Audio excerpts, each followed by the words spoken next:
اس کے بعد میں نے ان 3 لوگوں کے نام لیے، ڈرٹی ہیری،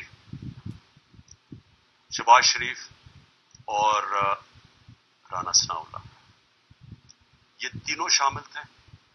اور نواز شریف کو پتا تھا لندن میں تسلیم حیدر کا جو لندن میں اس نے بات چیت کی، اس کا بیان کیوں نہیں ریکارڈ کیا گیا؟ ہمارے جے آئی ٹی نے کیا، اس کو جے آئی ٹی کو ہی ختم کر دیا۔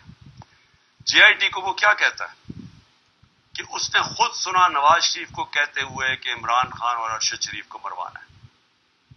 وہ بیان یہ دیتا ہے، اور جا کے اس نے پولیس اسٹیشن میں یہ بیان دیا ہے۔ اس کا جو وکیل ہے مہتاب، اس نے کنفرم کیا ہے کہ پولیس میں وہ بیان دیتا ہے کہ یہ وہاں پلان بنا تھا مجھے مروانے کا اور ارشد شریف کو، اور مدد مانگ رہا تھا اس کی کہ پرووائڈ کرے کہیں مارنے والا shooter. J I T record کرتی ہے تسلیم کی اس کی جو ویڈیو، اس کے بعد کیا مجبوری تھی کہ care taker government J I T ختم کر دیتی ہے، اور جے آئی ٹی ختم کر کے 4 ان لوگوں کو جے آئی ٹی پہ بٹھا دیتی ہے، وہ جے آئی ٹی کے جو ممبرز جن کے اوپر پروسیکیوٹر جنرل کہتا ہے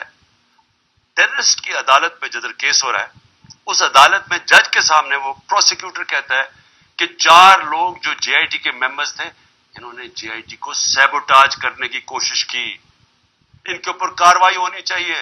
ان کو آپ جے آئی ٹی کے اوپر لے آئے ہیں، یہ لوگ، ان کے ذریعے اب انویسٹیگیشن ہوگی۔ میرا اپنی ساری قوم کے سامنے سوال یہ